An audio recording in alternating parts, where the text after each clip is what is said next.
morning, everyone. It's 7 o'clock already, so we can start. If you can hear me, please kindly drop a comment. Good morning, boss. Good morning. Thank you. Thank you. Good morning. Welcome to Practical Accounting Experience Academy. Yes, good morning, everyone. I can see your comments. Yes, good morning. Thank you very much for coming out early. I'm sure you will be grateful you participated in this training today. Today, we'll be looking at the accounting software. We want to look at the practical aspect of the accounting software. We have just 1 hour for this session. And it is expected that you must have watched the video that was sent on the group chat before now. Accounting software is not something that can be taught in just 1 day. Let's be truthful to ourselves. It's something that you have to practice always for you to be able to master it. So this training will be going on for 4 weeks, every Saturday by 7 a.m. The aim is to make you a master of the accounting software so you can be able to deploy it anywhere and earn your money. So what we will do today is to answer questions that came in during the week. We want this to be as organized as possible. That's why everyone is muted. So please, anyone coming in should please mute your mic so we can have a fruitful journey for this one hour. Today we have an expert that will be taking us through the questions. We have several experts, but today one of us is coming to take us through the questions, and with us is Mr. Bassi. Mr. Bassi, good morning, sir. You're highly welcome to Practical Accounting Experience Academy, where we bring life to accounting and we teach the practical aspect of accounting, not just the theoretical aspect or the book accounting, but the practical aspect of accounting. Thank you so much for creating time. Thank you so much for creating time to join us. So you can have the floor, Mr. Bassi, if you can hear me. Thank you so much. Good morning. Hello, good morning, doctor. How are you doing? And good morning, everyone. Thanks so much for coming out this morning. Just like Dr. Linda said, we are going to be answering questions based on the video that was shared in the forum. So I know that in the course of this session, you might have some additional questions. Please do well to put them in the chat or share them in the forum.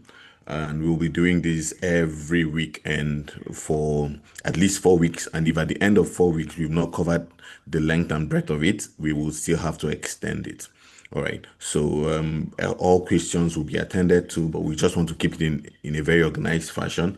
That's why we request that you watch the videos ahead and send in your questions so that it will be very, very, very organized. All right. With that being said, my name is Bassi. I'm an Erprev expert. I've been working with Erprev, that's configuring and setting up Erprev for different businesses for so many years now. And I would take most of your questions, okay? Next week, if I'm going to be here, I'll let you know. If I'm not going to be here, another expert will be here. But rest assured that whoever handles this session will give you the best info possible, all right? Today, we are looking at the aspect of Erprev that has to do with people that buy and sell, because the software can cater for different categories of businesses. So we just decided to segment it so that it will be very easy to understand. So today, people that buy and sell are the ones we're going to be looking at now, okay? And we'll take some of the questions. Though some of the questions that came in do not really relate to buying and selling, but because we have the questions already, we will still have to take them. All right. So let me just go ahead and share my screen. If you can hear me, please just let me know in the comment section that you can hear me so that I'll not just be talking to myself. And you can also turn off your videos so that it would not affect your stream. Okay.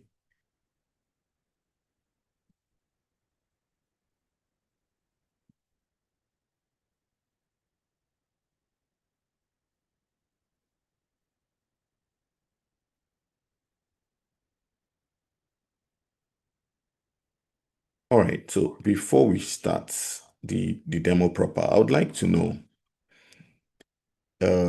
how many of us have set up your account that you have an active demo account? You have an active demo account.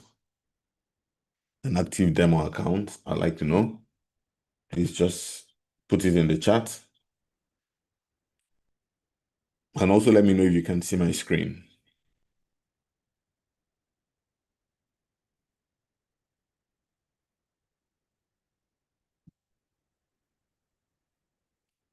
All right. So I can see a couple of you have said you have an active account. Now, this account that you have, you can use it for this configuration of, as in like company that buys and sells. When we want to deploy for companies that produce or they sell, you can also change the settings to a company that is into buying and that is into production. And when we want to do a service-driven business, you can also change it as well. So at the point of signing up for an Erprev account, the system just gives you like the engine itself or the software in totality, right? Depending on the package that you signed up for. But it's now left for you based on the knowledge, your knowledge of the software, to now configure it to align with your client's requests. I'm aware that for some of you, you will just be interested in um, referring people only to the company, and you would not want to go to the as in into actual configuration. If that's what you want, it's fine. But the best one would be to not just refer people to use the software, to also help them set up the software in line with their business model. All right. So I'm going to go ahead and take the first question. It's, are there audit trails and activity log feature using the software? Yes, there's an audit trail. So the way the software is designed, every single activity from when you log into the software to when you log out, and this applies to every system user, including the super admin. The system keeps a trail of your activities. All right. So how do you find that? If you go to administration and you go to users and you click on view users activity, administration, users, view users activity, log. Here, I can tell the system that I want to see the user activity for this week. And I can even specify the exact office location depending if the organization you're setting up for has multiple outlets. I can also choose to specify a particular user. Let's say I want to see the activity of a single system user, not everybody. I can specify that particular person. Then I can even check by IP address. I can check activity log from a particular browser, or I can filter for a particular event. But now I'm just going to check for all the activities that emanated from this demo account, this demo 12 account this week. So I'll fetch data.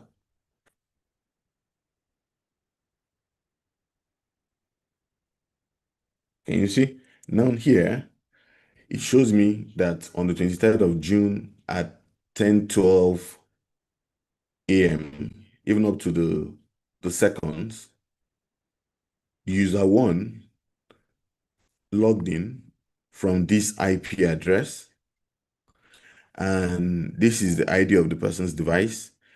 The person used Google Chrome, and the Chrome was version 137.0, and it was from an Android device. And you can see that this particular person accessed the server from New York City, and this is the geolocation, the longitude and latitude. All right. Then that person went ahead to write a credit note. And you can even see that the person's IP address changed. That means this person is using a dynamic IP. Person wrote a credit note with, this is the ID of the credit note for supplier with ID 1, and this is the amount on that credit note. All right. Then the person also registered stock purchase with batch rev number this as well. And after that, at this time, from this particular IP, the same IP, deleted stock purchase with this particular badge number and with this reference number. Then you can see that the person also switched to office location 2, switched to office location 4. Then there was another login activity. Now, this particular person did not give access to the browser to pick the geolocation, so we couldn't tell where the person logged in from. But you can see there was another login activity from Abuja. Now, this is a demo account, and people use this account to log in from anywhere in the world, and they can post whatever they like into the system. So you can see here, we have some activity from Lagos. Let me go and look at like the most recent activity. You can see now that today, customer transaction ID, this was reverted. This is the invoice. This is the customer ID. This is the invoice ID.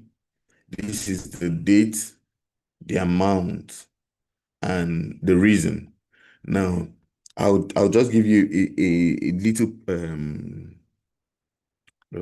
something that, as in why this module is very important.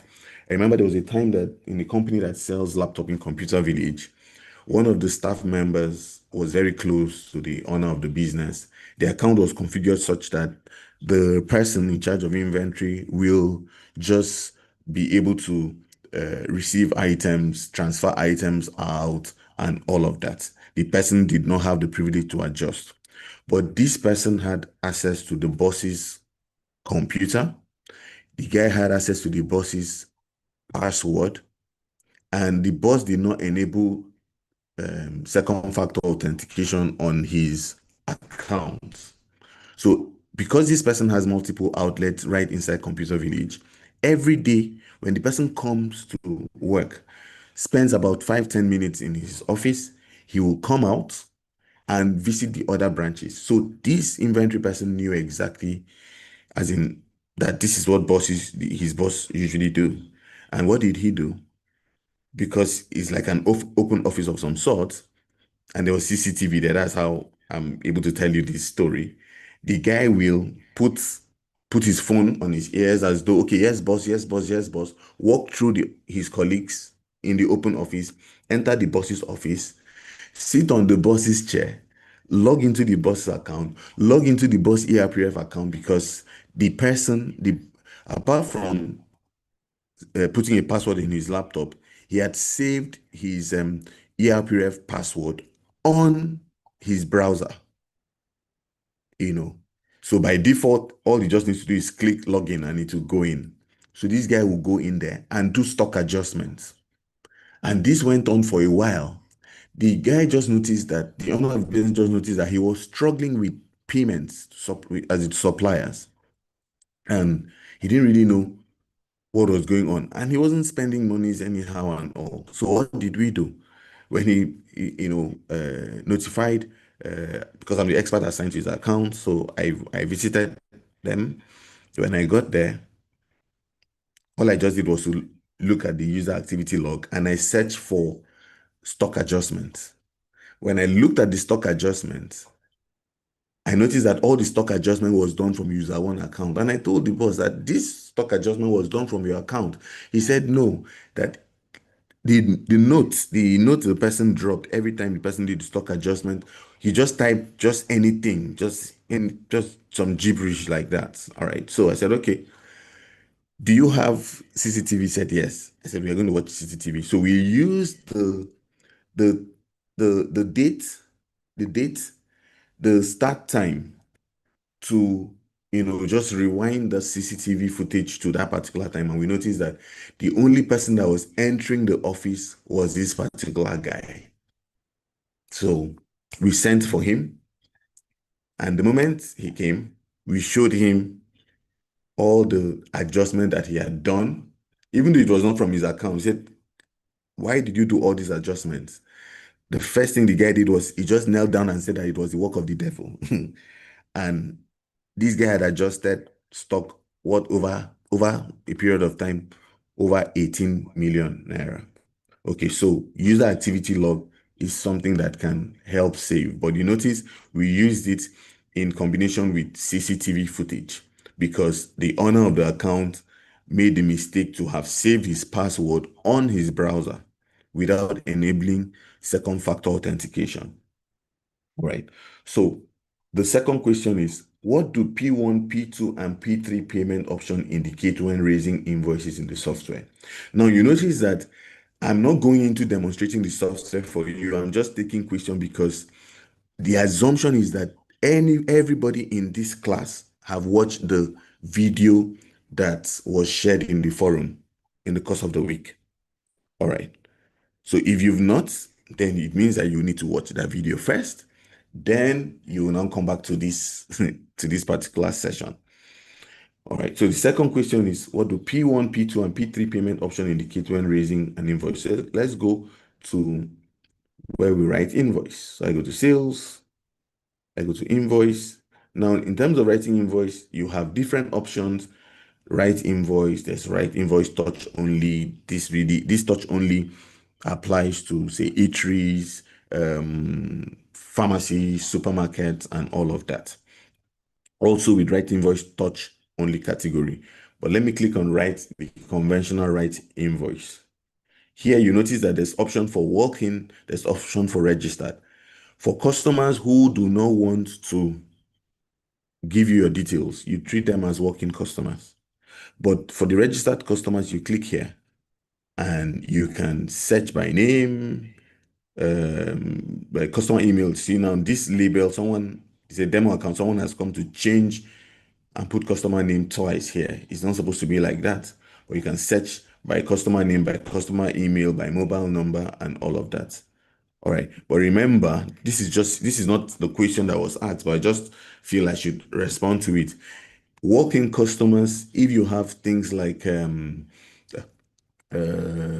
some special discounts, loyalty point especially, walk-in customers will not earn loyalty points because you don't know them. You're just treating everybody as all those who do not provide their details as walk-in. So walk-in loyalty points will not uh, be associated with walk-in customer. Only registered customers will be able to enjoy it. Okay, but to the person's question, let's assume we want to write an invoice for a walk-in customer, and let's assume we're using a barcode scanner because for people that buy and sell, they have barcode scanner. They also search for product manually. You see here, this box, the cursor is blinking here. If I scan the barcode on this product, it will read it automatically and it will display here. But if I want to search for this product manually, I can click here where it says click to select an item. So I just want to select an item so that we can sell all right, so let's sell this black soap, let's sell this rice Niger, and this one. All right, so here you see quantity. Let's assume the person is buying 10. Here the person is also buying 10. And here, if you notice that there are two options, there's not just option, there's a drop down beside the unit of measurement field. I can see pieces, I can see cartons, I can see trucks, because system allows you set different units of measurements for each product. Now, you can do this manually, that's one after the other, and at the same time, it can be mass imported. If you want to know how to mass import it, we have a video you can watch that shows you how you can do it. All right. So let's assume this person bought 1 carton. You see the price of change to carton price. Let's say the person bought 1 carton. Now you see carton price is different. See the price has changed. Now, this is the total amount the person is supposed to pay. And this person is being configured that, oh, the person should enjoy some form of discount. Let's assume we want to sell one, and say, let's just sell one piece. And let's assume there is no discount.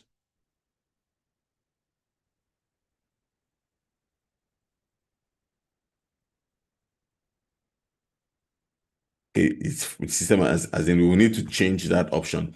All right, but this is the part that the person asks. You notice here you have cash, bank, split. For some people, you don't even see these options until you input the amount paid.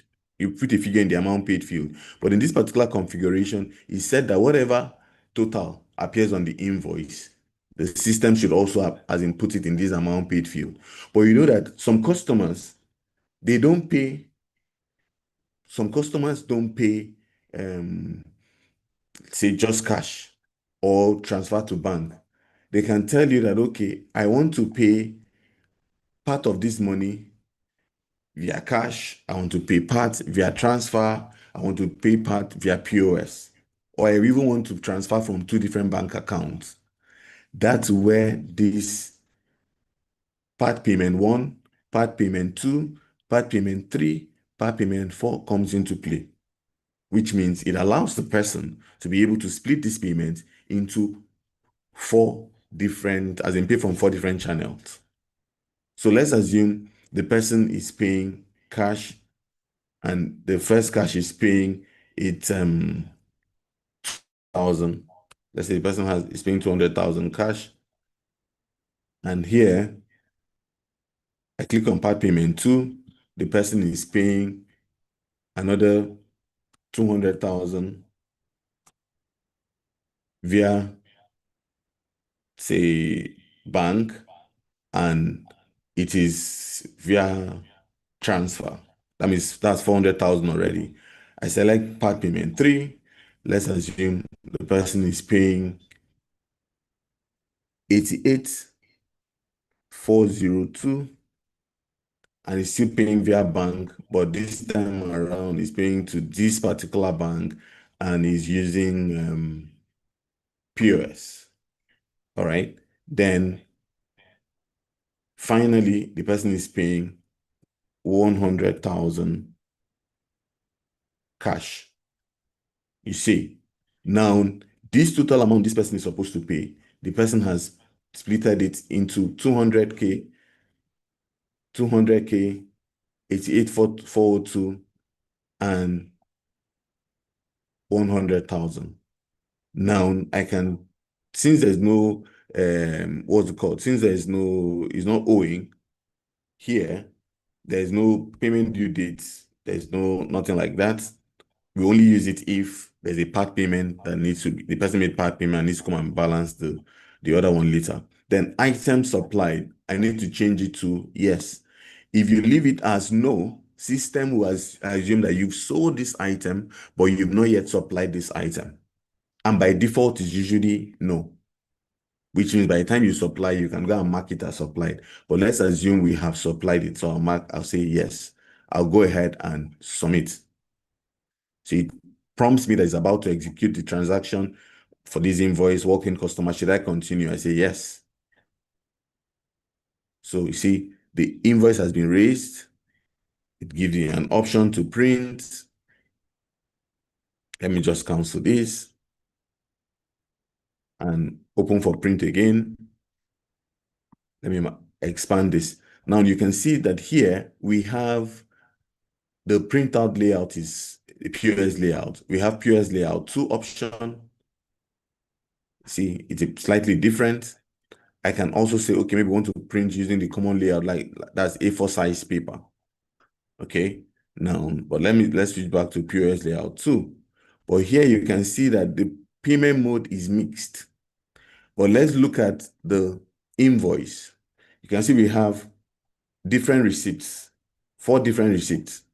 So if I go here, go to invoice, and I view invoices, and at the same time, I'm going to go to receipts, and I'm going to view receipts. Let's fetch data. Look at the invoice transaction here. You can see the item is supplied. At the same time, if I go to receipt and I fetch data, you're going to see that we have 4 receipts, 4 payment receipts associated with this particular transaction. 4 payment receipts associated with this transaction. All right. So that's payment 1, payment 2, payment 3 option, that question that was asked. All right. So someone asked, does the software support other extra tools like keeper books for review purpose before reports are generated? Now, the way the software is designed, it allows you to connect to third-party application. And in the course of these trainings, we would look at that. Now here, if you go to general configuration, you'll see the option to manage API access. You also see the option of managing webhooks. So with this, with the help of our API documentation, you can connect the software. Let's say there are people who build their own software and use and connect it to Erprev. And if, for example, let's say you have like a CRM, this just by the way, you have like a CRM tool where you're using to send marketing emails to your customers, and you want a situation whereby every time a new customer is registered, the system should push that person's phone number, email, and name to your CRM to a CRM tool where you can be using to send them marketing emails, follow-up emails, and all of that.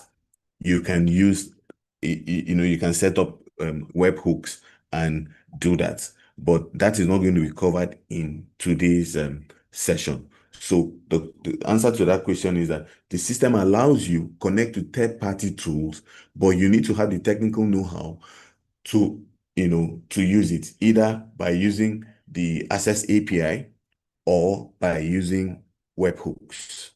Okay, but the software in itself allows you connect to third-party tools. For example, there are people who even say, "Oh, I want a situation whereby every time I write an invoice for a customer, or a new customer is registered, or on the customer's birthday, or a payment receipt is raised, send the customer an SMS."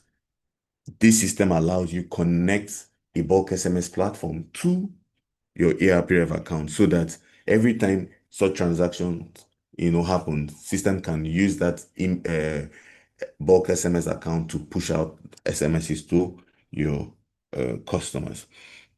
All right, but within the system itself, you can generate all the important and vital and financial reports that you need to generate.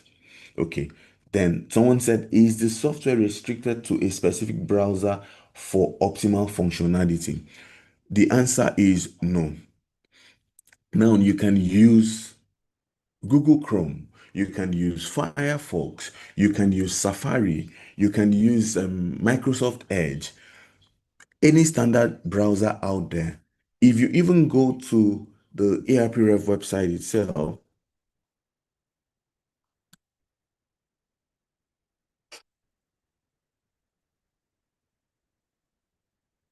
now we have, if you visit the download page, here you would see that we have ARPREF desktop browser.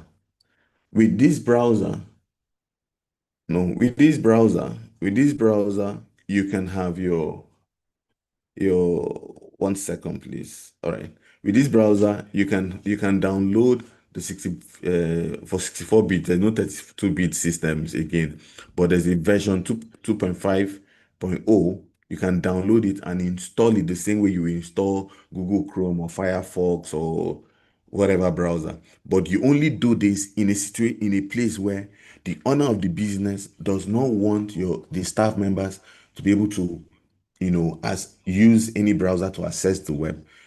The person just wants them to use Erprev, desktop client and only access Erprev alone. That's when you use this Erprev desktop browser. And also in places where you have what's it called now? You have a display pole. This customer display pole where the customer is able to see the amount that he or she is supposed to pay while the front desk person or the salesperson is computing the customer's bill. Now, you can't do that with all these other browsers like Chrome, Firefox, Safari, and the rest. You need to download Erprev desktop browser in order for that to happen. And you also have places where they'll tell you that, okay, anytime I write an invoice, I don't want the system to show me the print preview. Once I have written the invoice, it should just go ahead and print it without showing the print preview. The Erprev desktop browser allows you do that, right? Then another question is, does it allow more than one user at a time in a particular account? The answer is no. So once you're logged in, I'm going to open another browser right now and share my screen so that it will be very practical. All right, let me stop sharing and share another browser. One, just give me a minute.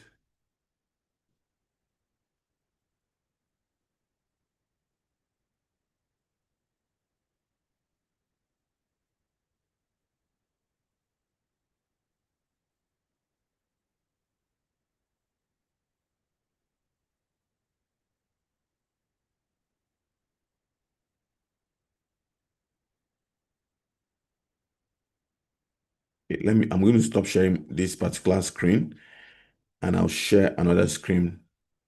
Um,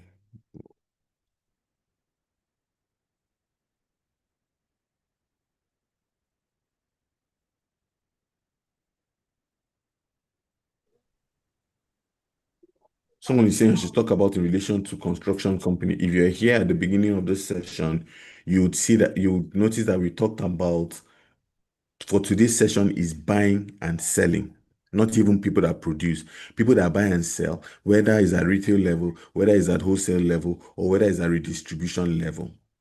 And that's what we are going to focus on. All right. So now in Google Chrome, we already logged into this demo 12 user one account. So what I want to do now is I'm going to try to log in to that same user one account. So if I try to log in, you see, it's telling me that one is already signed in from, it shows me the IP, it shows me the device, Chrome version 137.0, Windows. Last time I accessed it was 7:25 a.m. Now, it's not going to let me log in because someone is already logged into that account. Please, can you mute yourself?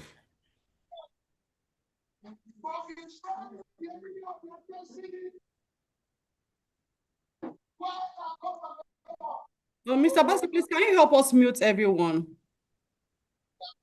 from your end? All right. So here you see there's what's it called now? It's telling me that I can't log in because this someone is already logged into this account.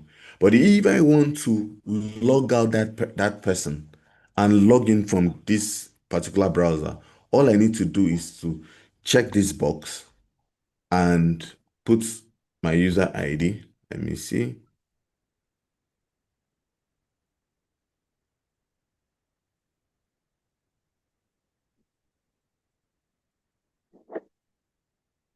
Once I sign in, it's going to sign me out from the other browser and sign me in here. See, it's signing me in here.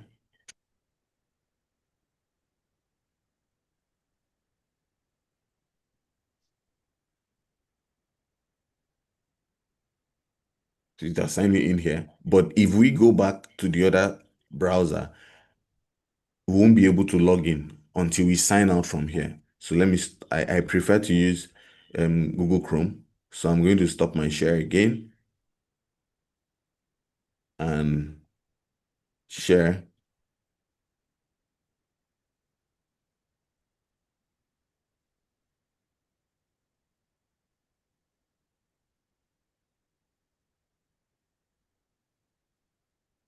Now, if I try to do anything here, see, that's thrown me out because we signed in from another place. If I now try to log in,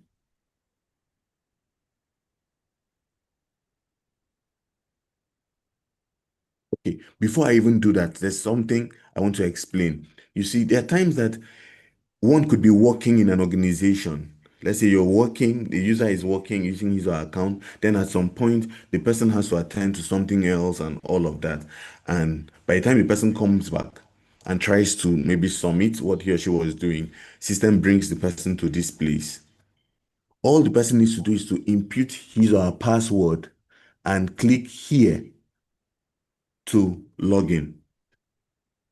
If you don't, and you go ahead and click on sign in as a different user, it is going to delete that session.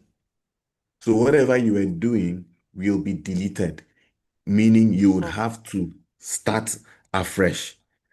All right, very important. Because I think I've received a question like that this month from uh, one of the affiliates.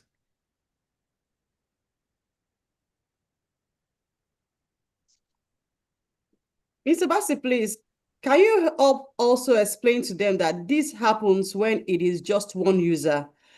If you have like 5 users, you can No, use no, it. so Five no, no, users no. thank This you. this is even different. So, for example, if the from the person's question here is software restricted to a specific browser for no does allow more than one user at a time in a particular account. So if you have, let's say this demonstration I'm doing is for user one account. For user one account. If, for example, you want to log into user two account and someone else is already logged into user two account, you will not be able to log into that user two account until you've signed that person out before you can log in.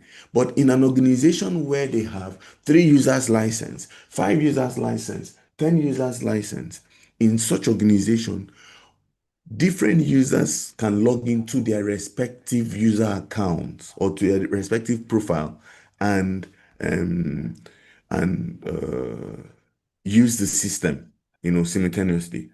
All right. So that's it.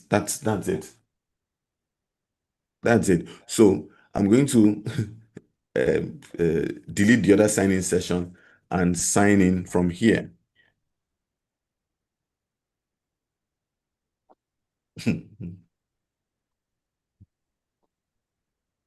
All right. So you see, we are in now. So that question is for a particular account. Let's say for user one, you cannot log into user one account or user two account or user three account from multiple devices at the same time. You have to log out from one device and log into to it to another from as in to another device. All right. But if you have multiple user licenses in your organization, those different users can log into their respective account and work. All right. Then someone said, is this software relevant for small businesses? Emphatically, yes. So here, no two businesses are at the same level. You might have somebody who is has one shop. The person can use the software. Another person has 5 shops. The person can use the software. Another person can even have 10 shops. The person can use the software. Somebody can say, oh, I have just 2 shops, and these 2 shops are in 2 different locations. And in location one, product A, we sell it 10,000. But in location two, maybe because it's in a highbrow area, for that same product A, we don't sell it 10,000, we sell it 15,000. You can configure the system that way. There's some people that even have branches across different nations, which means they deal with different currency, Then you can set the currency that applies to each of the branches so that if the branches in Nigeria log in, they will see Naira. The one in Dubai would log in, they will see dirhams. The one in the UK will log in, they will see pounds. For the exact same product, but with their respective prices and currency. So the system allows you do that. So irrespective of how the business is. But it is not advisable to go for one user license, because when you go for one user license, what you're telling us invariably is that it is the owner of the organization that is going to be the one using the software. As you can see, this software has, under administration, you can see the different modules. Under finance, there are so many modules here. Under procurement, under product inventory. In fact, if I go to stock purchase, product stock, sales, I click on invoice alone under sales menu. There's so many things. Now, if it's just a one user license that you subscribe for, it is possible eh, of what's it called now? It is possible that the owner will be overwhelmed, because when you create account for other system users, you only give them access to those features that relate to their role in the organization. So they won't see all these things. For example, the front desk person will only be started with the responsibility of registering customers, writing invoices for them, maybe receiving payment if the same person has the responsibility of receiving payment, and that person will not see supplier, will not see the expenses, will not see the administrative part or see cost prices and all of that. But one user license alone, the possibility of the person keeping up and also doing the actual work is very, very, very, very, very slim. All right. Then, so that's for that particular question. Then, for a retail business, can I override the default selling price and apply an adjusted selling price for an item directly using this software? I'll take it again. They said, for a retail business, can I override the default selling price and apply an adjusted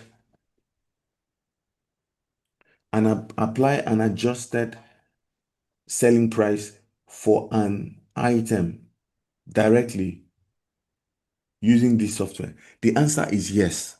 But it means that the user that needs to do that will need to have the privilege to do so. For example, because we are logged into the user one account, if we want to write an invoice, if you want to write an invoice and I select, either I scan the item or I select, let's even say it's this particular item, and I say the customer is buying 10. You see the unit price here. There's an option here for unit price. You can notice that the cursor is blinking here, which means I can change this from 6,750 to 6,700 or whatever the price may be. But this is because we are logged in as a user one. Your salesperson won't be able to do this except you give the person the privilege to do so. And it's also possible that, okay, this item that is 6,750, you want to give a discount, let's say 50 naira discount. You can see now that it's no longer 6,750. Here is now 6,700 because you've applied 50 naira discount. But if I add the percentage symbol to it, that means I'm telling the system I want to give this person 50%. You can see the price has changed 50%. That's because we are logged in as the super admin. But if you have a system user, you can go view the user. Let's search for users in Lagos outlets, fetch data. Let's say this person is a sales rep. I click on this pencil icon. Now, I need to go to sales. You notice that they've given the person almost all the privileges here. It's not supposed to be. So I can grant all or I can deny all. But in situations like this, if I want this person to be able to edit prices at the point of selling, right? I need to give the person this privilege. Edit product item price during invoice writing, if it's for product, or edit service item price during invoice writing. If the person does not have this privilege, the person will not be able to edit prices directly because let's say the company you set up for is in an open market where customers can bargain, you know, then the person writing the invoice needs to have the privilege to do so. However, in order to safeguard the organization, you will also need to enable the option. Let me show you. You need to also enable under administration, general configuration, edit location specific preferences. This is like this place I just entered now is the engine room. I'm going to go to, there are different tabs, but I'm going to go directly to the sales tab. Here, you need to tell the system to check and prevent selling below cost price. Because if you give salespeople privilege to be able to give discounts, you need to protect the organization such that they don't sell below cost price. However, there are some organizations, like if you go to Alaba International Market and all these places where you have big players, sometimes maybe because they need to clear their containers and all, they don't even mind selling below cost price. So they will even tell you, don't prevent me from selling below cost price. Now, if you notice, there are a lot of other options here. A lot of other options. You can come here and check it out by yourself. And there are tutorial videos that also shows you how to what each of these models or settings stands for. Okay. Which package? Another question is, which package plan do you recommend for production firm? Standard, premium, ultimate? The answer, let me show you the answer straight. The best way to answer that question is to go to the pricing page. So you're going to be seeing a different price from what you're currently seeing over there because um, the people in Nigeria pay a subsidized rate because different countries have different rate card. This particular rate card you're seeing here is for the United Arab Emirates.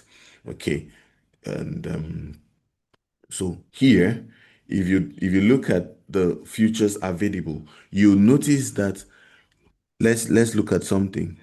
You see, raw material usage system, raw material management, raw material inventory system. This you cannot be producing without dealing with raw materials. So first and foremost, it means that standard will not work for you because standard does not have option for raw material management. Okay, so it means that for this kind of organization, the premium or ultimate is what is ideal for them. Even though someone didn't ask, I'll just chip it in. If you notice that there's multi-location stroke outlet is not available in standard. That means in standard setup, somebody can have 5 users in the same office location. But if the person wants to have, or if the person has multiple branches, then it is premium or ultimate that would work. Because for ultimate, everything in premium is available in ultimate plus these additional features. All right. So that's for that one. Okay, then the next question here is, what's the minimum amount to charge for setting up the software? Honestly, there is no one size fit all to this particular question. Or all you just need to do is you have to be very transparent. And in terms of transparency, what do I mean? you have to let the client know that, okay, for the software license, this is how much we are charging you per user per year, or per user for 6 months, per user per quarter, or per user per month. Although the what's it called now? The yearly option saves you like 20% automatically. Now, the person needs to be clear on that. Then you can bill for the configuration, because what it will cost, excuse me, drink water. Setting up for a company that has just 2 users is different from setting up for a company that has 5 users. And setting up for a company that has 5 users in one location is different from setting up for a company that has 5 users in 3 locations. So depending on the requirement of the organization, you can now go ahead and charge a fee for configuration. You can also go ahead and charge a fee for the user's training. For because I'm speaking to accountant, for some of you, you always want to even have some form of retainership where you're coming in intermittently to come and do some spot checking to be sure that what is in the system tallies with what is on the shelf physically and all. You can also be clear on what you're billing the person for that, but they have to be that transparency, so that don't bill the person an amount that is more than the license fee and call it license fee. Because if the person gets to find out, as in it erodes trust, and you know, that coming from someone with accounting background, makes the whole experience questionable. All right, so I think I've been able to answer that question. Now, someone is asking, can this software be set up offline? Now, the answer is yes. Okay, for this online version, you can see that there is see, it's even available even from the standard package. Partly start stroke work offline when no stroke poor network. However, this will not work automatically. You, as the person configuring the account, will need to go and configure it. And it's not for all the models. I repeat, it's not for all the models. It's only for specific models. For example, I know that most of us, you would have walked into a banking hall before, when people usually used to go to the banking hall for transaction, and you heard this line that, oh, our system is down. In this solution, what the developers have done is that they try as much as possible to ensure that such things don't happen. In the sense that if you run a supermarket, if you run a pharmacy, if you run an eatery where you have people, even if a gadget store, whatever, activities like writing an invoice, registering a customer, writing payment receipts, registering expenses, registering requisition, writing quotation, printing of invoices, all these things you should be able or will be able to do even when there is no internet access. That means there was internet access, but it went offline because maybe it's erratic or something. System will still allow these transactions to go on. However, it will save this data on that device locally. Pending when there's internet access on that device, then it will synchronize to the server. So let me just demonstrate that one briefly. Notice that you would need to enable the option of allowing the system to work online, offline. You will need to enable that option. And you do that in 2 ways. Let's say I want to give a user that privilege. Let's say this user 4, I want to give this user 4 that privilege. Now, under the general tab, there's an option that says partly work offline when poor network connection and sync later. You can see if it's enabled, it means the person would have that option. And most of these options here are very self-explanatory. And if it's an organization where you have multiple sales rep, you don't need to come and be setting up privileges for them one after the other. You can use the predefined privileges. And for every new account you create, there are some predefined privileges that are already set up, which you can go and edit. Okay, but that's by the way. But you see this option of partly work offline when poor network connection and sync later needs to be enabled for the user that is going to be doing that you want the person to work offline. Then after you've done that as the admin, right inside that person's account itself, assuming we are logged in this user one, but let's just say we are logged into user four account, we'll still need to go to that user four's account, go to the edit user setting in that user four's account and check this box that says partly work offline with no stroke poor network connection and sync later. If you don't, the system will not allow, even though you've enabled it from your user one account for that user, if you don't come into that person's account and enable it here, the person will not be able to work offline when there is no internet access. All right. So now that this particular person has it, if I choose to go offline, notice that now here, system shows that we are online. If I choose to go offline now and just say go stroke stay offline, just so that I can demonstrate something, you can see now it's saying that we are offline. If I come to sales, invoice, write invoice, it will still load it for me. I can even go and search for a customer. Let's say I want to search for customer with ID 10 or customer whose name that has uh fro this in their name. There's nobody like that. Let's say Paul. See, now we are offline. We are offline. Now I select this particular person. I can still sell to this person. Let's just sell one item to this person. Just for demonstration's sake, let's assume the person is paying cash and the item is supplied, right? And I'll submit. It's prompting me that it's about to write an invoice for this person. But if I go ahead and submit, it has generated the invoice. But note that here in the ID, there's OF in front of it, meaning it's an offline transaction, right? If the owner of this company tries to log in, the person will not see this invoice because this invoice is stored locally on the device of the person who raised this transaction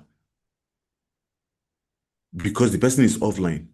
And if we go to the offline queue, like now I go to offline and I check view pending stroke sync, you can see that this transaction is there. It's a right invoice. It was done at this time. This is the offline ID and all of that.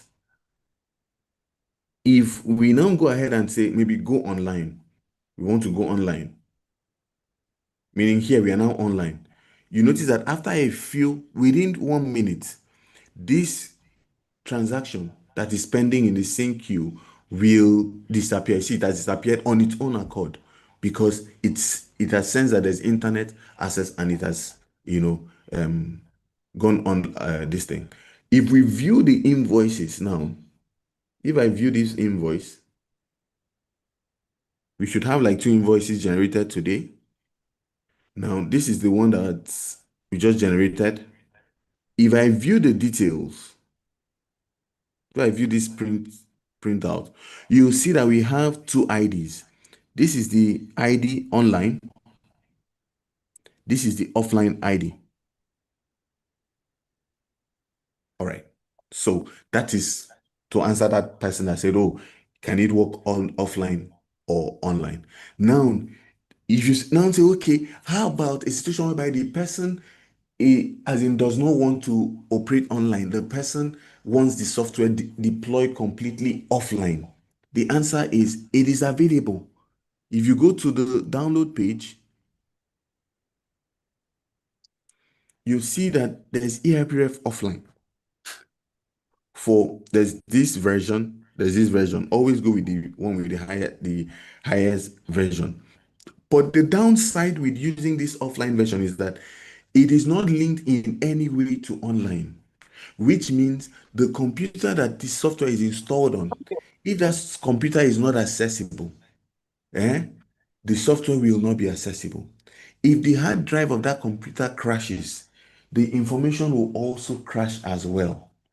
And we will not be able to recover the information. You, as an expert, will not be able to recover the information for the person. The ERPF organization itself will not be able to recover that information. Maybe it could be maybe the laptop was burnt or was stolen or something.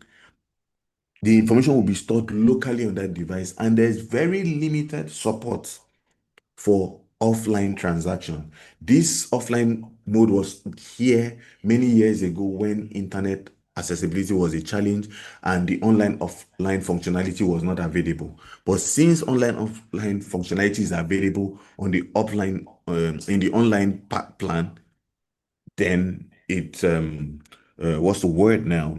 Um, a lot of people who were even offline now decided to sign up for online version and start working online.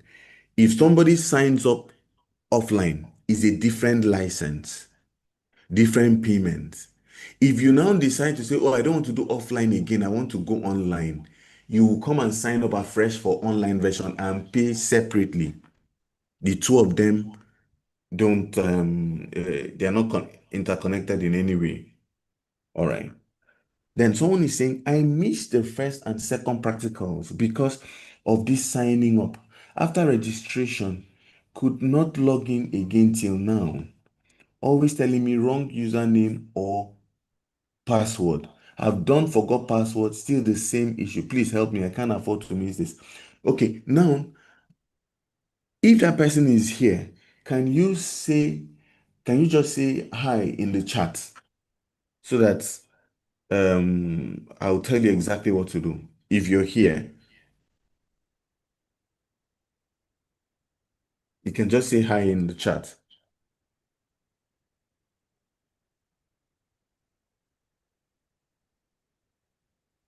So let me just go ahead and log out and show you something. If you log out from this from your software and you try to log in, let's say I try to sign in and the password is not correct. You notice that at the first login attempt, before it used to be the third login attempt, but now on the first failed login attempt, system gives you an option to do forgot password. If you come to this forgot password, you need to input the email that you used when signing up for that account. You need to input the mobile number that you used when signing up for that account. Then the contact name here is not the company name, is the contact name of the person that signed up for that account. Then whatever capture information you see here, you have to input it here and click on proceed. Once the information you provided in these three fields plus this captcha is correct, like this one is C8HYF, right? Once it is the information you provide in these three fields plus this is correct, system will send you a one-time token, a code that you can bring in and input here, and it will give you the option to reset your password. But if you don't remember the name that you use in signing up, or you don't remember the mobile number, of course, you remember the email because we sent an email to you when your account was created. Then it then means that you would have to contact send an email to info@erprev.com. I'll type it here, info@erprev.com. Then within 24 hours, they would respond to you, either by helping you reset your user one password from their end. However, note that if you don't use the registered email that you use in signing up to do this, the system will not what's it called? The system will not the organization will not respond to you because anybody can just send any email and claim that, oh, this account is my own. Help me reset the password. You get it has to be from the email you use in signing up. That's one of the ways the organization can know that okay, the person who is making this request is actually the bona fide owner of this account. Why? So what other factors determine the use of software in an organization? What other factors determine the use? So that question is not very clear, but I'll just attempt to answer it. Now, the way it works is this. Um, Before you set up the software for any organization, you need to hear the owner of the organization out. You need to have like a session, whether it's online over the phone or via Zoom or maybe physical visit, depending, where the person goes ahead to tell you what he or she wants to achieve. And while the person is telling you this, based on your knowledge of the software, you will be able to know exactly how that account will be configured. For example, if somebody comes to tell you that, oh, I want to start a bank, I want to use this software, you will know that this is not Pinnacle software. It's not designed for you to use it to run a bank. You tell the person straight up that this software will not, you know, is not ideal for using a bank. You need to buy the software that is specifically designed for banking operations. It's that simple. Now, your knowledge of the software is what will make a great deal of difference. I'll explain. Somebody comes and tells you, "Oh, I let me log into the system proper."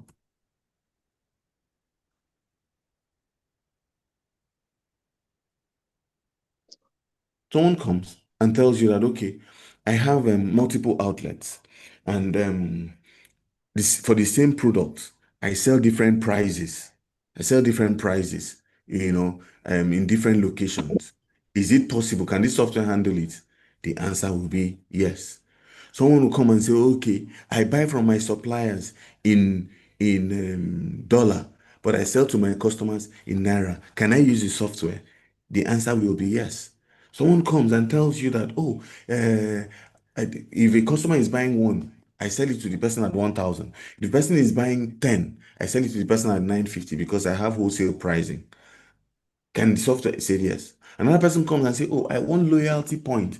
I want, as people are buying from me, to get loyalty points. Can the system? The answer is yes.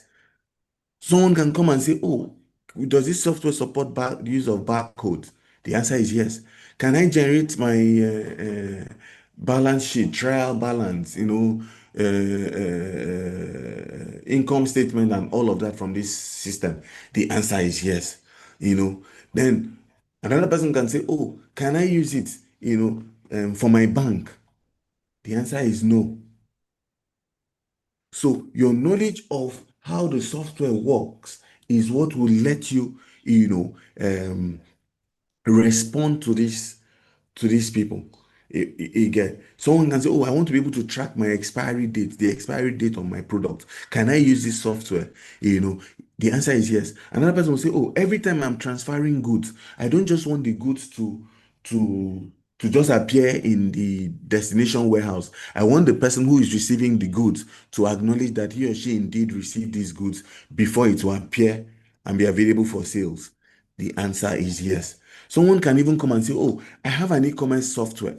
I have an e-commerce website, and I want to be able to link my e-commerce website to this Erprev software so that the inventory in my store and the inventory that customers see online will be one and same.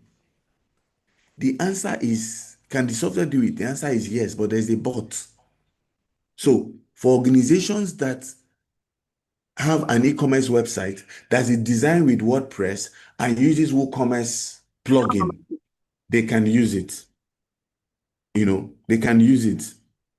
But if, for example, the person is not using WooCommerce, the person is not using a WooCommerce plugin and is not WordPress, then the person will not be able, to use our plugin. Because if you go to the download page, there's a plugin. You can see there's plugin for WordPress. Now the person will not be able to use it.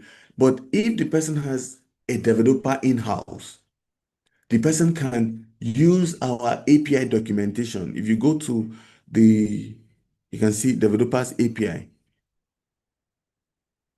The person can use this API documentation here to link the third-party application to Erprev software.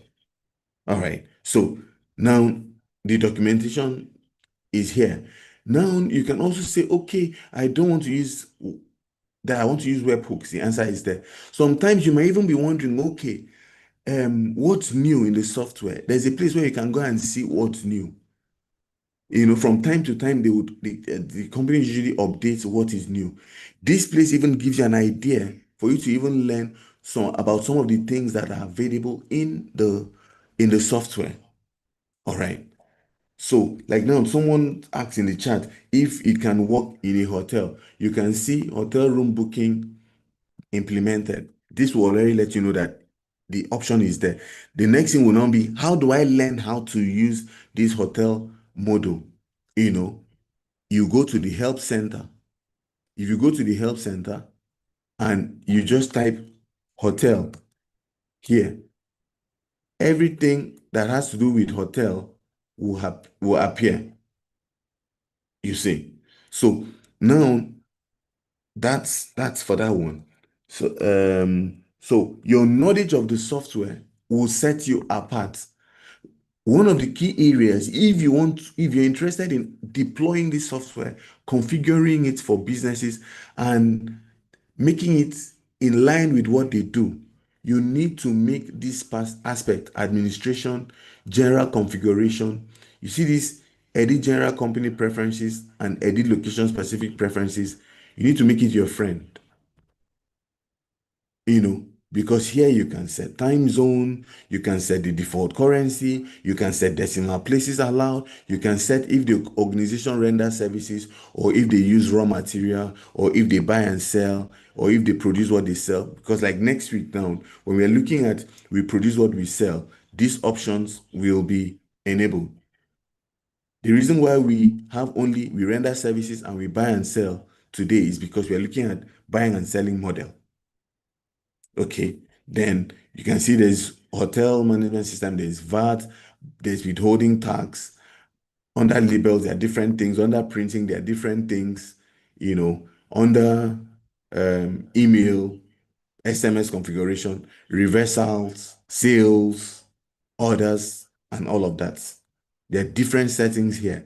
And if you go to the help center and just click on the help center, under administration, if I go to that general configuration, you can see edit general company preferences. There's location specific general tab, which is this general tab. Everything that is in this general tab, you'll find the tutorial video here. Everything under labels, you find the tutorial video. Everything under this label, you find the tutorial video here. Under printing, email, reversal, sales, for example, if I click on sales, there are different short videos that cover all these features that you see on sales. If you spend time to watch these videos, you would know how to configure the system, very well for literally any type of organization. And you also be able to tell organizations that this tool will not be the ideal tool for them just because of the fact that you know all how to set up the organization or how to configure the software. There are people, let me go to others, for example. There are people that will tell you that, oh, in my organization, once I register expenses, I want somebody else to approve it before it will hit our ledger. you can come here and configure it. That simple question, a customer can ask you, is it possible? If you don't know it exists, you start saying or let me get back to you. The person will just feel that, this person doesn't know what he or she is doing. Same thing with payment voucher. Same thing with bank lodgement. Same thing with stock return outward. That's stock return back to supplier. Same thing with stock return inwards. Stock return by customer. Even when you do stock purchase, you can say that, whenever stock intake has been done, let it not hit the records yet until someone else would approve it first before it will hit the record.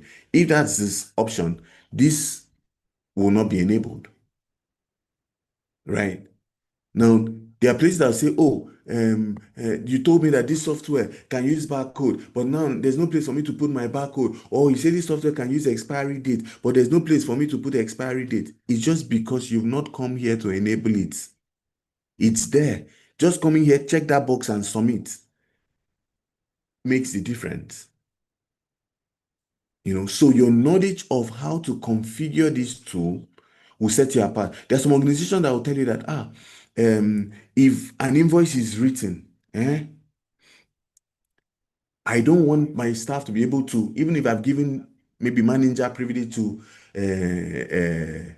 edit or delete, I don't want them to be able to do that after 7 days or after 10 days. You can come here and set that. Some would even say, I don't want people to be able to backdate transactions that is more than 15 days. No backdating that is more than 15 days. You can come here and set it. That means if a person wants to backdate, if I put 10 here, if you want to and I submit, if you want to backdate a transaction and it's more than 10, the backdate is more than 10 days in the past, system will not allow that backdating to go. Right? So that's this place, it's very, very, very, very important. Another place too, still under administration general configuration, is this edit general company preferences. This is where you set if multiple locations should be enabled, if multi-currency, if you want to do accrual accounting. This is when you set if the accounting period is yearly, biannually, quarterly, and monthly. This is where you set the period that the accounting period ends, the month and the day, then the use of API and webhooks, if you want to be tracking geolocations, if payroll should be attached to staff directly, all these settings are there. And if there's anyone that you don't understand, there's a tutorial video that explains just that particular one specifically. All right. So now let's go to the next question. What other factors determine the use of the software? So I've answered that one. How do we install this software for a real estate business? Now, in today's session, right, we are buying and selling, but I'm just going to look into that one briefly. Now, in an organization where they do real estate, the first question that you need to ask is, what do they want to achieve? When someone say I'm into real estate, the person can be renting houses. The person can be selling off-plan projects. The person can be selling land, or the person can actually be helping someone collect rent. So real estate generally is vague. But let me assume maybe this particular real estate company, they are into the sales of properties and the sales of land. If you're selling land in a particular place, that land, if that land belongs to that estate, that there will be an inventory of the number of maybe 300 by 300, 450 by 450 square meter, or 600 square meter, or 1000 square meter properties that are available for sale. That company can load that as a product, so that as they are selling, they would know what is left. But if it's in land too, the same thing applies. But there's some organizations where that's not the case. When you have your money, they will look for land for you. Then in that case, it will be registered as a service, not as a product. Anything you put in as a product, as you're selling, raising invoices for people, the inventory will be reducing. But for land, development fee is a service. Things like um, what's the word now? Survey. The survey plan is a service. Maybe bush entry is a service, and all those kind of things. So you can register those different services, register the different clients, write invoices for them, and let's say the land is 10 million, and you've raised an invoice for 10 million for customer A, and the person has already made deposit of 7 million. You put 7 million as the amount paid. System will know that that person is now owing 3 million. If that person comes to pay 1 million, you write a payment receipt of 1 million for the person. When the person comes maybe again to pay 500,000, you write another payment receipt of 500,000. System will know that this is how much the person has to balance, because there are situations where the customer maybe bought land and is supposed to be paying monthly for over a period of 16 months or 24 months. As the person is paying, you're writing a payment receipt for the person. But when the person says, I want to buy this land and makes commitments, you raise an invoice for the person and enter the amount the person paid. Then the daily operational expenses of the real estate company can as well be imputed as a as an expense, and you can choose if you want to enable VAT or and all those kind of things. All right, so I think that's that for that real estate business. If you now have specific questions, you can channel it to Linda Chinwe and co, chartered accountants, and they would respond to you. And if they're not able to respond, I'm the expert attached to the organization. I would also be able to respond as well. Or an email can be sent to info@erprev.com for further assistance. Okay. Someone said, I would like to know how to register services like financial I would like to know how to register services like financial services such as loans, savings, repayment of loans collected, loan servicing, thrift collection. Okay, so the 1 second, someone is asking, where did I say they can watch the videos? If you go to the ERPREV website, or right from any ERPREV account, if you go to the help stroke support and click on knowledge base, it will take you to the website where this on the help center of the website, the exact same way the software is structured, where you have home stroke dashboard, all menu on dashboard, administration, finance, procurement.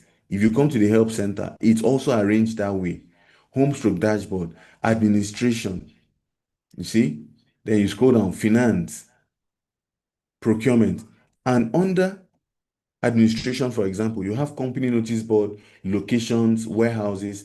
If you go to the software itself, under administration, you also have company notice board, location, warehouses, department, staff, and all. So if I click on location, for example, all the tutorial videos that have to do with location, for example, how to register a new office location, how to edit, how to view, edit, and disable office location would appear. If I click on how to view, edit office location, for example, it will load a short video for me to watch. And if I click on this, is a 2 minute, 15-second video. If I click on it, so in this video, I'll show you how to edit office location. So you see, it will just show you, you watch the video. Now, if I come here and I say how to view office location, Everything that has to do with office location will appear, and you now click on the one you want. Let's assume is how to register new office location that I want to do. I click here. It will take me to a video that shows me how to do it. All right. So that's that one. But someone is asking about loan.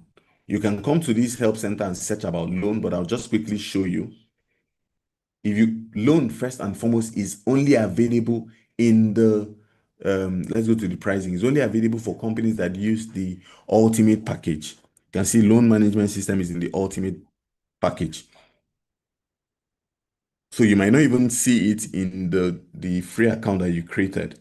But if I go to finance and I go to loans, I can click on register loan. I can see the source of the loan. Maybe it's from a bank, or yeah, let me just say maybe from the bank. System will ask you to specify the bank account where you're paying, where this money is paid into. So I can select a particular bank account. Now the system is going to ask me for the remark. I can say maybe it's soft loan for business expansion. Now here, date the loan was given. It could be today, it could be backdated. If it's a backdated transaction, let's assume it was given on the first of last month. I can select the date. I can put the amount. Let's say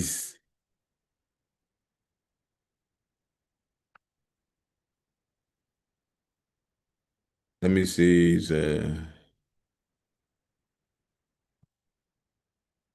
let's say it's 20 million, for example. You can put the interest rate per annum. Let's say it's 12%. Now, system wants to know that is the amortized, as in, is it an amortized loan repayment or not?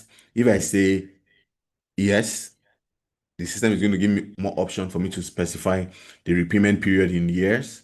Remember, the repayment period, it puts it here in years. I can put the repayment frequency, whether it's monthly or quarterly or biannually or yearly. And system has calculated the periodic payment amount, right? It has calculated the total interest payable for this amount. Then it has also calculated the total amount payable. That's the actual amount you took plus the interest. Now down here, it has given you a schedule of how it's going to be paid. So you see here, here, it gives you all this information, and you can even specify the account to be debited or credited. All right. Now, if I come here and I tell the system that no, the repayment frequency is quarterly, you can see that here it has changed. Let's assume it's for 2 years. See, the interest, the amount payable, total amount payable has changed, the total interest payable has changed, and over here too, we have a different schedule. Now, once you've done that, you can go ahead and submit. We've registered the loan. Now, if we view the loan and we fetch data, system is showing us the loan and a couple of other loans. You can see that here, the status of the loan is only one loan that has been fully paid. Here, this is the one we just registered now, the one with ID 7. We backdated it to the 1st of May, 20 million. The interest rate is 12%. The repayment period is 2 years, and repayment frequency is quarterly.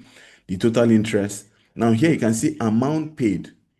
System gives you every time the what is it called now? The principal is paid. You need to come here and click on write payment voucher. Then every time the interest is paid, you need to click here and say register expenses. Don't just go to finance and go to expenses if you're paying the interest, or go to payment voucher and register payment, write payment voucher. You have to do it from this view loan model and from that particular loan in question, so that system would attach that payment voucher to associate it with the particular loan in question. And if it's an interest you're paying, it will attach it, it gets the interest payment to that particular loan. You can click here to edit the loan. You can click here to view the details. Okay, so now in the area of so I've looked at the loan, I've looked at the loan servicing. That's in the sense that a company took a loan either from an individual or from a bank, and they have recorded it in their system. And as they are paying the interest and the principal, they are also recording it. Once you finish paying, this status will change to tick, meaning that is completed, right? Okay, that's it. But if you say, okay, I'm a company, I give people loan, and I want to be able to use this software to, track the loans that I've given to people, or stuff. This will not, you can find a workaround and still use the software, but this will not be the ideal tool for you. You need to have to actually go for a software that is designed for banking specifically. All right. Someone said we really needed to follow through on how to actually do this registration of services or product registering, or if it's a sales store, register each of the items in the store so that when faced with all kinds of, the question is not clear, it's just muddled up question. Okay, so this is what I'm just going to do, because in about 10 minutes we're going to close this particular session. Now here,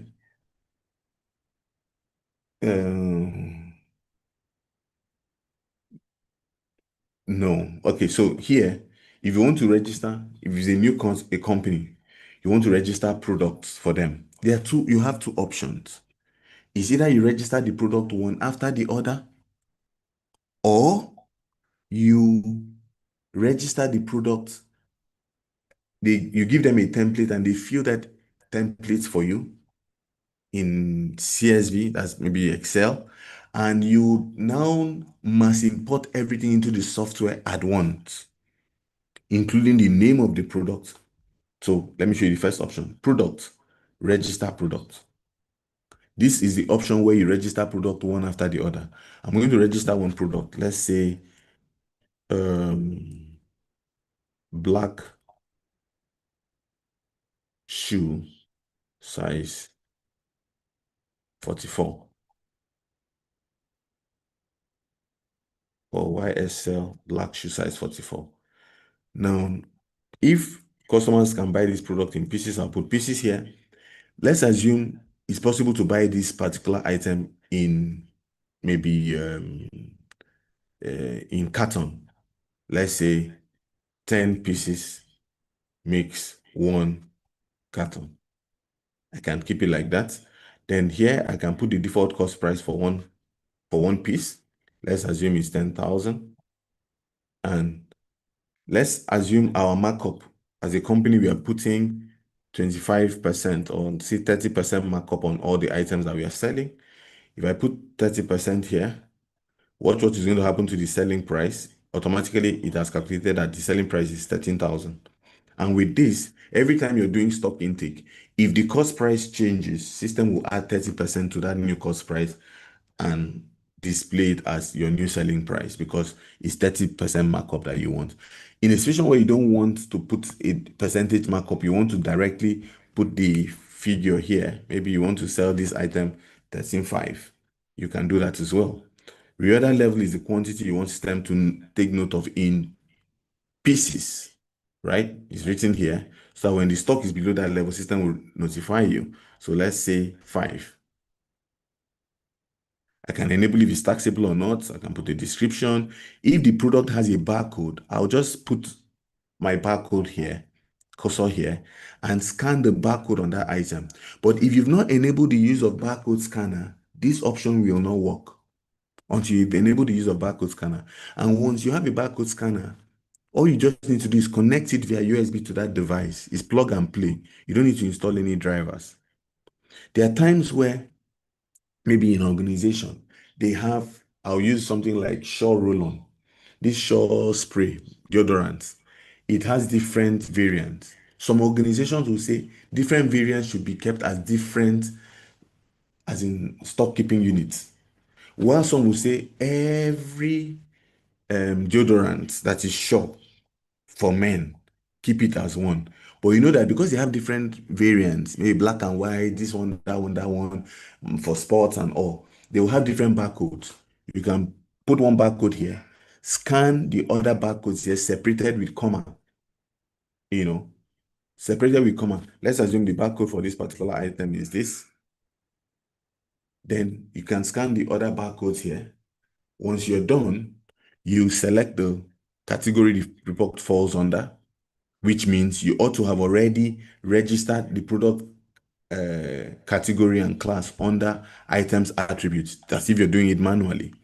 Then you can create a subcategory. You can even put images if you want. Now, here, the system gives you an option to specify the location where you want this product to be sold. So if this product is a product that can be sold by all the office location, you don't need to check anything here.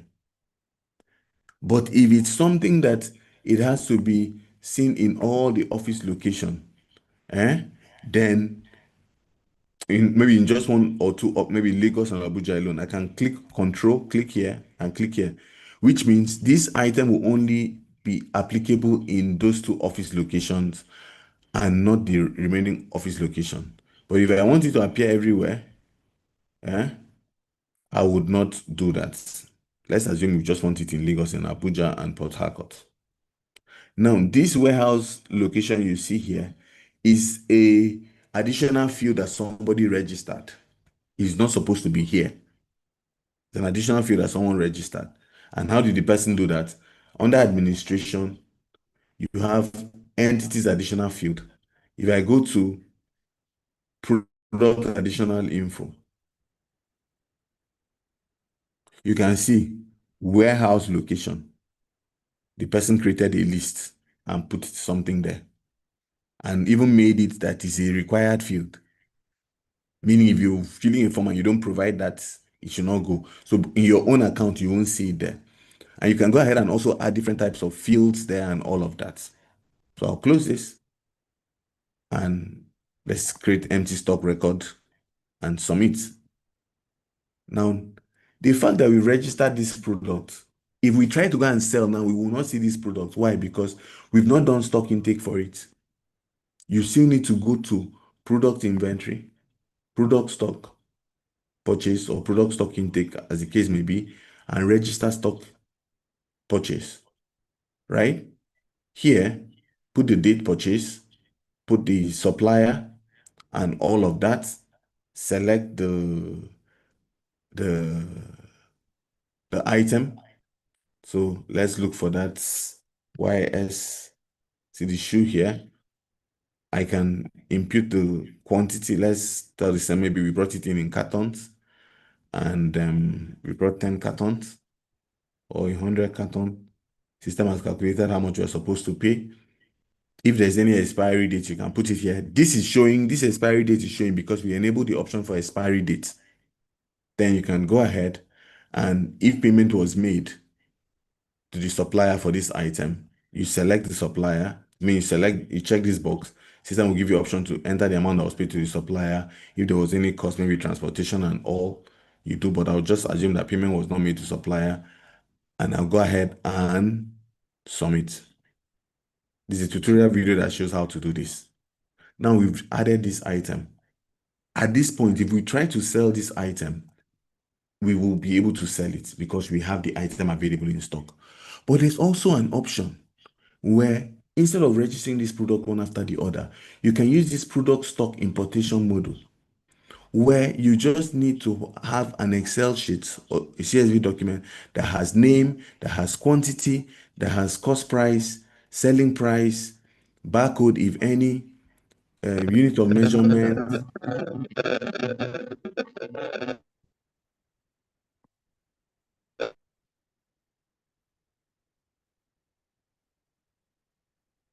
unit of measurement, and all. Once you're done, even up to more unit of measurement, even up to wholesale price quantity. This might look a bit technical, but we have a tutorial video that shows you how you can do it so that if an organization is having multiple wholesale prices, almost wholesale quantity and prices, or they do price reduction, whatever it is, you can have everything in that Excel sheet and mass import it into the system at once. But if you don't do that, you will need to be registering the product one after the other. So if the organization already has a system they're using, you can export the information from that system, have it in Excel, show it to the owner of the organization if the information there are in order. Once the person says okay, you must import it into the software.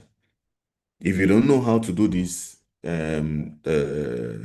Hope will be able to help you get that part sorted. All right. So, what's the other question? I think that's the last question. Okay, we're on the last question now, and at this point, I actually was thinking that it would be something that we'll be able to do in 1 hour, but I now entered into showing you some other things. However, at this point, we would have to stop.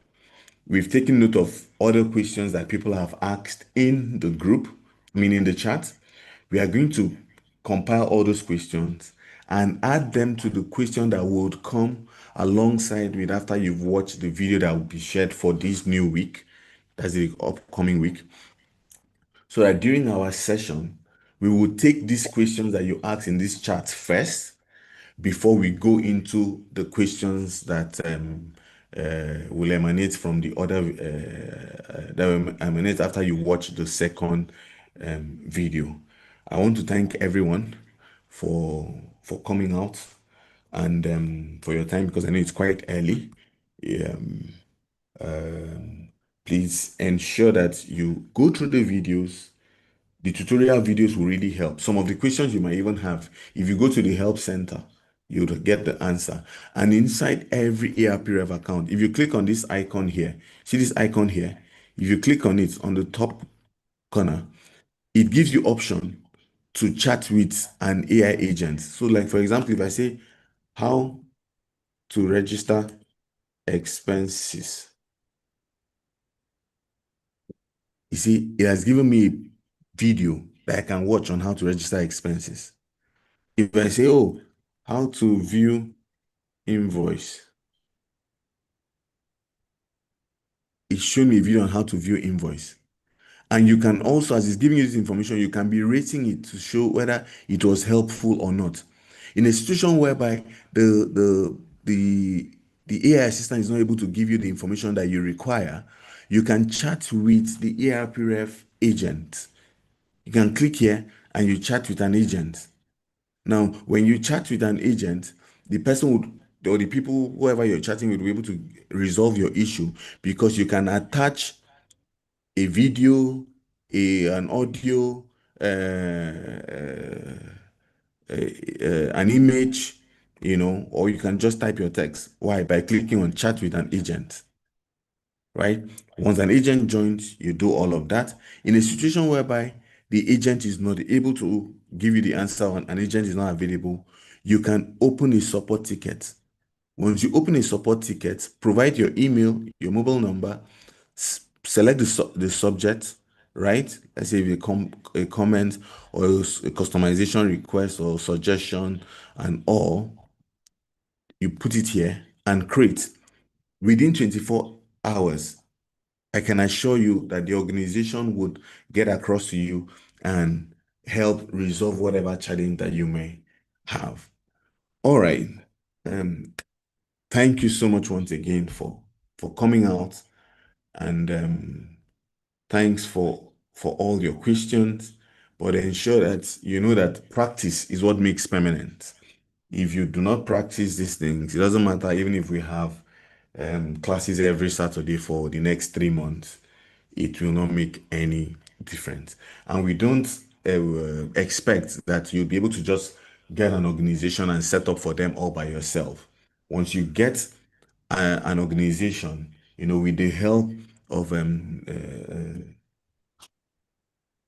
the Linda accounting firm, Linda and Co., they would be able to help you with do a lot of hand holding. In fact, even maybe your first 4, 5 customers, they'll be able to help you with the configuration and direction on how to go. Once that happens, you would be able to what's the word now? You're able to set up as an individual. Even while I'm here talking to you now, I've received a couple of messages as regards affiliate commissions that I've earned as a result of people renewing their licenses or new people, using my affiliate link to sign up. So it's a form of residual income that allows you make money even while you are sleeping. All right. Thank you so much, Dr. Thank you Linda. so Over much, to Mr. you. Bassi. We really, really appreciate you. I'm Thank you. sure the session was very educative and informative. Please, if you really enjoyed this session, kindly appreciate Mr. Bassi on the comment section. Also, you go to our WhatsApp group and say something. This is to encourage every other person. We are almost about 1,400 mentees, but we had less than 100 today. So go encourage somebody. Go bring somebody on board. Explain to them that it's not as difficult as it looks. Accounting software is not something you can wish away as an accountant. You must use it as an accountant in this digital age. One more time, I want to say a very big thank you to Mr. Bassett. Thank you so much for your time. Thank you so much for making it very simple. We really, really appreciate it. Today, we were able to look at the questions that were sent in this week as a result of the videos we asked you to watch. So please go practice it, understand it. You can't wish accounting software away as an accountant. You must use it if you really want to be relevant in this age. So this coming week, we'll be sending another video to you, and the video will be on manufacturing. So please go watch the video, practice it, and send questions. It's only questions that will be sent before Wednesday that will be attended to. We saw many questions being sent today. If we have to take those questions, we will not be organized. You can see how organized this session is compared to the past session. Why? Because we had to mute everyone and we had to only take the questions that were available during the week. So please go watch it. Send your question before Wednesday. We'll compile the question. And on Saturday by 7 a.m., we will be here again to answer those questions. We're going to start with the questions that were sent today. So what next? That's the video we're going to send to you. We're going to send it to the group chat. So please go watch the question and go watch the video and send your questions across. Then finally, if you really enjoyed the session, kindly send an appreciation message. You can send it on the group chat. I'll send it across to Mr. Bassi. Send it. And one of the things I've learned in life is the sky is very loud, very large. You can't go alone. You have to carry others along. So please encourage one more accountant to join you in this journey of accounting software. Because the truth about it is that even if you're a chartered accountant, you can't understand the practical aspect of accounting except you're on the field, except you practice it. Even if you graduate as an accountant, you can't understand the practical aspect of it or even the software itself, except you practice it. So please help one more accountant to understand the practical aspect of accounting, to join us in this journey of accounting software. Make someone else appreciate you for this. One more time, I want to say a very big thank you to Mr. Bassi, also to you that came out early, 7 a.m. It actually shows you're eager to learn and you want to make something out of this. So I want to say thank you to you. Thank you for coming out. Thank you for being organized. Thank you for listening. Thank you for everything. So we're going to meet again by 7 a.m. next Saturday. Thank you so much. Have a beautiful, beautiful weekend. I love you. Bye.